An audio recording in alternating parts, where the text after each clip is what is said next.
I'm Alicia Arden for New York Fashion Times, here with Mike Vensel for LA Fashion Week at Siren Studios in Hollywood, California on Sunset Boulevard for his Spring-Summer 2013 show.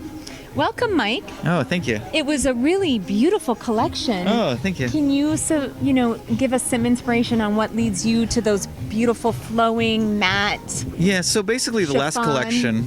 collection I was really doing a lot of research on ancient Egyptian culture and thought, with every collection I try to do like an evolution. I thought, where can I go with this collection? And I started thinking of the story of like Exodus, how, Moses left Egypt and started these new religions, and the people that left and all the people that have faith in these religions, and what has come from it. What are all the religions? The majority of the people in the world are inspired by these religions that came from this small region. Right. So I think it's really interesting to think about, what is the clothing of that time and how does it translate into modern times, and how can this monastic look cross over into multiple religious ideas and not be particular to any one specific religion. So is it just one color? I mean, I love the colors, but Sure. would you ever go into brighter colors? Sometimes I do. It really depends. Like there's sometimes I've done really bright red, electric blue. It just depends on the collection, Like I did a collection on Maasai, and so Maasai is all about red, and like the gingham prints and things like that.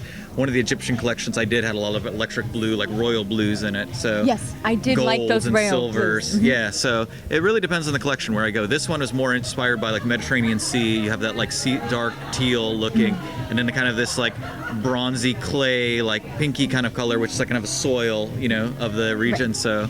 Right, and can you explain the last two looks where the veil was completely covering the face of the models? I was just starting to think, what would I do if I were to do a wedding gown? What would a Mike Vensel wedding gown look like? And I thought, I wanted to do something really simple and minimal and that's pure. still effective Is it and the pure? Yeah, Okay. really clean and nothing like kind of fussy. What would it be?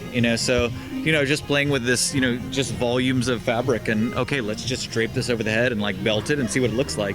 I just really liked it. It's like very virginile. Yeah, Would exactly. That describe it? Yeah, absolutely. But it's a universal thing too. I think it's a lot of things that people can relate to, even though it's a simple idea. But I don't think it's explored by a lot of designers. But I think it could be. There's a lot of people in the world that, a lot of religions, women want to cover themselves or be more modest. So I think, okay, what's more modest than a veil, or a hood or things like that, It was very beautiful. Are you always going to go for that look? Do you see yourself, what's the next every collection? Well, it's hard to say. I mean, this collection originally started off as like ancient Greece. I started doing like a lot of Grecian things. So there's still a lot of that Grecian influence in this collection you can kind of see. So probably in the next collection, I'll explore a little bit more Grecian kind of themes and, how that can translate in.